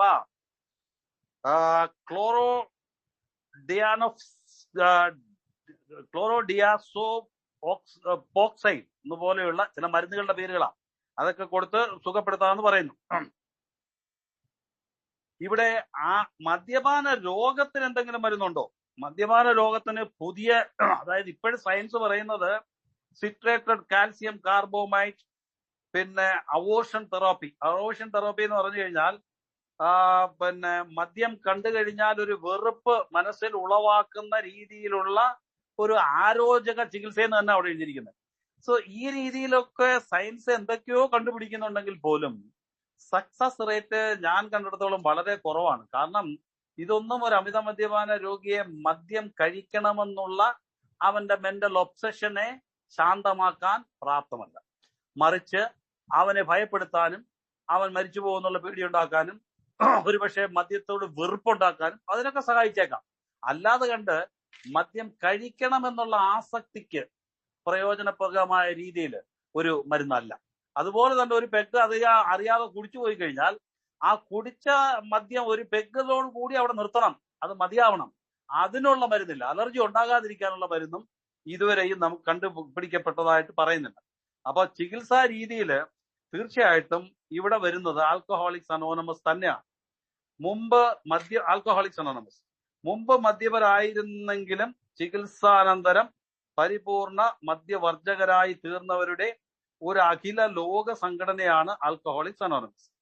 അതിമദ്യാസക്തി എന്നത് തനിക്ക് മാത്രം പിണഞ്ഞ ഒരു തെറ്റല്ലെന്നും അതിൽ നിന്നും വിമുക്തി നേടാൻ സാധ്യമാണെന്നും മദ്യപനായിരുന്ന തന്നെ സമൂഹത്തിലെ ഒരംഗമായി സ്വീകരിക്കാൻ തയ്യാറുള്ളവരുണ്ടെന്നും ഉള്ള അറിവ് ഈ സംഘടനയിലെ അംഗത്വം മൂലം രോഗിക്ക് ലഭിക്കുന്നു. ഇത് വലിയൊരു നേട്ടമാണ്. തന്നെ അമിത മദ്യാസക്തനാക്കി തീർത്ത സാഹചര്യങ്ങളിലേക്ക് ചികിത്സയ്ക്ക് ശേഷം രോഗി തിരിച്ചു പോകാത്തവണ്ണം ആരോഗ്യകരമായ പുതിയ സാഹചര്യങ്ങൾ സൃഷ്ടിക്കുന്നതിൽ അയാളെ സഹായിക്കുക എന്നതും ചികിത്സയുടെ ഒരു ഭാഗമാണ്. നിയമ നിർമ്മാണം മൂലം മദ്യവർജനം ഏർപ്പെടുത്തുകയും അങ്ങനെ അമിത മദ്യാസക്തിയെ തടയുകയും ചെയ്യാൻ കഴിഞ്ഞ കാലങ്ങളിൽ പല രാജ്യങ്ങളിലും നടത്തിയ സംരംഭങ്ങൾ വിജയപ്രദങ്ങളായില്ല. നിയമാനുസരണം, അതായത് ചില സംസ്ഥാനങ്ങളില് മദ്യവർജിത സംസ്ഥാനങ്ങൾ നമ്മുടെ ഇന്ത്യയിലുണ്ടായിട്ടുണ്ട്. അതുപോലെ ചില രാജ്യങ്ങളിൽ മദ്യപാനം മൂലം സാമ്പത്തിക തകർച്ച ഉണ്ടായ രാജ്യങ്ങളിൽ അവർ മദ്യം കംപ്ലീറ്റ്ലി സ്റ്റോപ്പ് ചെയ്ത് നോക്കിയിട്ടുണ്ട്, ട്രൈ ചെയ്ത് നോക്കിയിട്ടുണ്ട്. പക്ഷെ അതൊന്നും വിജയിക്കുന്ന ഒരു കണ്ടീഷനിലല്ല. കാരണം മദ്യപിക്കുന്നവൻ എന്തെങ്കിലും ഉണ്ടാക്കി കുടിക്കും, എന്തെങ്കിലും എടുത്തു കുടിക്കും. അതൊരു അവസ്ഥയാണ്. സോ അത് വിജയിച്ചിട്ടില്ല എന്നാ പറയുന്നത്. അതുപോലെ തന്നെ മദ്യം കൺട്രോൾ ചെയ്യുക. അമിത മദ്യാസക്തിയെ പല രാജ്യങ്ങളിലും നടത്തിയ സംരംഭങ്ങളിൽ വിജയങ്ങളായില്ല. മദ്യത്തിന്മേലുള്ള നികുതി വർദ്ധിപ്പിക്കുകയും മദ്യവിൽപ്പനയുടെ സമയവും സ്ഥലവും നിയന്ത്രിക്കുകയും ഇങ്ങനെയുള്ള മാർഗങ്ങൾ പല സ്ഥലങ്ങളിലും ഇപ്പോൾ സ്വീകരിച്ചു വരുന്നുണ്ട്. പക്ഷെ ഇതുകൊണ്ടും ഒരു അമിത മദ്യപാന രോഗിയെ ആ മദ്യത്തിനോടുള്ള ആസക്തിയിൽ നിന്നും മാറ്റി നിർത്താനോ അഥവാ മദ്യം കഴിക്കുന്നതിൽ നിന്നും മാറ്റാനോ സാധ്യമാകത്തില്ല. പലരുടെയും അനുഭവങ്ങളിലൂടെ കേരളത്തിൽ കിട്ടിയില്ലെങ്കിൽ അവൻ തമിഴ്നാട്ടിൽ പോയി കുടിക്കും, തമിഴ്നാട്ടിൽ കിട്ടിയില്ല ആന്ധ്രയിൽ പോയി കുടിക്കും, അത് എവിടെയും കിട്ടിയില്ലേ വാറ്റുണ്ടാക്കി കുടിക്കും. സോ കുടിക്കുന്ന ഒരാളെ സംബന്ധിച്ചിടത്തോളം കുടിക്കുക എന്നുള്ള ആ അവസ്ഥയിൽ നിന്നും മാറ്റാൻ ഈ ഗവൺമെന്റിന്റെ ഈ നയങ്ങൾക്കൊന്നും സാധ്യമല്ല. സോ തീർച്ചയായിട്ടും ഇവിടെ ഇവരെല്ലാം പരാജയപ്പെട്ട കാര്യങ്ങളാണ് പറയുന്നത്. അതേസമയം ആൽക്കഹോളിക്സ് അനോണമസ് എന്ന നമ്മൾ സഞ്ചരിക്കുന്ന ഈ ഗ്രൂപ്പ്, ഈ സപ്പോർട്ടിംഗ് ഗ്രൂപ്പിലൂടെ ഇന്ന് ധാരാളം ആൾക്കാർ മദ്യപാനത്തിൽ നിന്നും വിടുതൽ പ്രാപിച്ച് one day at A time, ഒരു ദിവസപ്രകാരം ഇന്നൊരു ദിവസം മദ്യപിക്കാതിരിക്കുക എന്നുള്ള ആ ഒരു ടാർഗറ്റിലൂടെ ആദ്യത്തെ കുടി അലർജി ആക്കും എന്ന് അറിഞ്ഞുകൊണ്ട് തന്നെ ആദ്യത്തെ കുടിയിൽ നിന്നും മാറി നിന്നുകൊണ്ട് മെന്റൽ ഒബ്സഷനെ ബ്ലോക്ക് ചെയ്യാൻ, അതിനെ മാറ്റാൻ പറ്റത്തില്ല, ചികിത്സിച്ച് ഭേദമാക്കാൻ പറ്റത്തില്ല. പക്ഷേ 24 മണിക്കൂർ സമയത്തേക്ക് അതിനെ ബ്ലോക്ക് ചെയ്യാൻ ആവശ്യമായ സ്പിരിച്വാലിറ്റി കണ്ടീഷനിലേക്ക് നമ്മളുടെ മാനസിക സ്ഥിതിയെ മാറ്റുക. അതിനെക്കുറിച്ച് എനിക്ക് പറയാനുള്ളത്, മദ്യം സ്പിരിറ്റ് എന്ന് വിളിക്കാം. മദ്യത്തിന് സ്പിരിറ്റ് എന്ന മദ്യം ഞാൻ കുടിച്ചാൽ എന്റെ മെന്റൽ ഒബ്സഷൻ തലയിൽ റെക്കോർഡ് ചെയ്തിരിക്കുന്ന പ്രകാരം 1, 2, 3 മണിക്കൂർ സമയത്തേക്ക് എനിക്ക് തലയ്ക്കകത്ത് ഒരു കംഫർട്ട് സോൺ ഉണ്ടാക്കാൻ പറ്റും, അഥവാ ഒരു കണക്ഷൻ കിട്ടും. സോ ഈ കണക്ഷൻ കിട്ടുമ്പോൾ ഞാൻ കംഫർട്ടിലെത്തും, ഞാനൊരു നോർമൽ സാധാരണ വ്യക്തിയെ പോലെ സമൂഹത്തിൽ ഇടപെടും. കൂടുതൽ കുടിച്ചു കഴിഞ്ഞാൽ ഞാൻ തകർന്നു പോകും, അതേസമയം നോർമലായിട്ട് കുടിച്ചാൽ. എന്നാൽ ഇതിന്റെ കാലാവധി 1 മണിക്കൂർ, 2 മണിക്കൂർ, 3 മണിക്കൂർ സ്പിരിറ്റ് ആണ് പോയത്. ഇവിടെ AA പ്രോഗ്രാമിലൂടെ എനിക്ക് കിട്ടുന്ന സ്പിരിച്വാലിറ്റി, അതിന്റെ കാലാവധി 24 മണിക്കൂർ ടൈമാണ് വന്നിരിക്കുന്നത്, 2 മണിക്കൂറല്ല, 24 hours. എപ്പോൾ എന്നിൽ സ്പിരിച്വാലിറ്റി മുഖാന്തരം എന്റെ മെന്റൽ ഒബ്സഷനെ ബ്ലോക്ക് ചെയ്തിരിക്കുകയാണെങ്കിൽ, അഥവാ മെന്റൽ ഒബ്സഷനെ വരാത്ത രീതിയിൽ അവിടെ ആ സ്പിരിച്വാലിറ്റി വർക്ക് ചെയ്തുകൊണ്ടിരിക്കുകയാണെങ്കിൽ ആ സ്ഥലത്ത് സ്പിരിറ്റിന്റെ ആവശ്യം വരുന്നില്ല. അപ്പോൾ ഒബ്സഷൻ, എന്റെ മെന്റൽ ഒബ്സഷൻ എന്ന രോഗം സ്പിരിറ്റിന് വേണ്ടി ആവശ്യപ്പെടുന്നില്ല. കാരണം എന്താന്ന് പറഞ്ഞു കഴിഞ്ഞാൽ സ്പിരിച്വാലിറ്റി അവിടെ ഫില്ലപ്പ് ചെയ്ത് കഴിഞ്ഞു. വിത്ത് സ്പിരിച്വാലിറ്റി ഞാൻ സമൂഹത്തിൽ ഒരു സോഷ്യലി ഒരു കംഫർട്ട് സോണിലേക്ക് ഞാൻ അറിയാതെ തന്നെ എത്തിപ്പെടും. സോ ഇത് ആൽക്കഹോളിക്സ് അനോണമസിലൂടെ സഞ്ചരിക്കുന്ന, ആൽക്കഹോളിക്സ് അനോണമസ് എന്ന പ്രോഗ്രാമിനെ തന്റെ ജീവിതത്തില് സ്വീകരിച്ച് 12 പടികളിലൂടെ തന്റെ ജീവിതത്തെ സ്പിരിച്വൽ ലൈഫിലേക്ക് മാറ്റി എടുത്തിട്ടുള്ള വ്യക്തികൾക്ക് തീർച്ചയായിട്ടും ആ സ്പിരിച്വാലിറ്റിയുടെ ഫില്ലിങ്നെസ്, അതിന്റെ പ്രസൻസ് അത് അനുഭവപ്പെടും.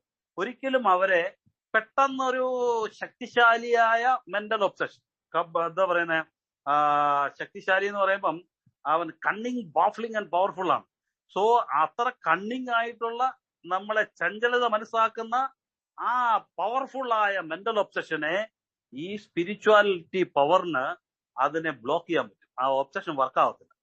സോ ഇതിലൂടെ ഓരോ ദിവസവും അമിത മദ്യപാനത്തിൽ നിന്ന് ഒരു AA മെമ്പർക്ക് AA way of life സ്വീകരിച്ച് ജീവിക്കുന്ന ഒരു വ്യക്തിക്ക് ഈസി ആയിട്ട് സാധിക്കും. അതേസമയം മരുന്നുകൾക്ക് ഇനിയും ബലം വന്നിട്ടില്ല. മരുന്നുകൾ ഒരു പക്ഷേ കണ്ടുപിടിച്ചേക്കാം, മുൻപോട്ട് പോകെ കണ്ടുപിടിച്ചേക്കാം. 1939 ഈ പുസ്തകം എഴുതുമ്പോഴും പറഞ്ഞു അന്ന് കണ്ടുപിടിച്ചേക്കാം ഭാവിയിലെന്ന്. പക്ഷെ ആ ഭാവി ഇതുവരെയും വന്നിട്ടില്ലെന്നുള്ളതാണ് എന്റെ വിശ്വാസം. സോ ഇത്രയും ഞാൻ പറഞ്ഞ കാര്യങ്ങളിൽ എനിക്കറിയാവുന്ന കാര്യങ്ങളും ഞാൻ എവിടുന്നൊക്കെയോ കളക്ട് ചെയ്ത കാര്യങ്ങളുമാണ്.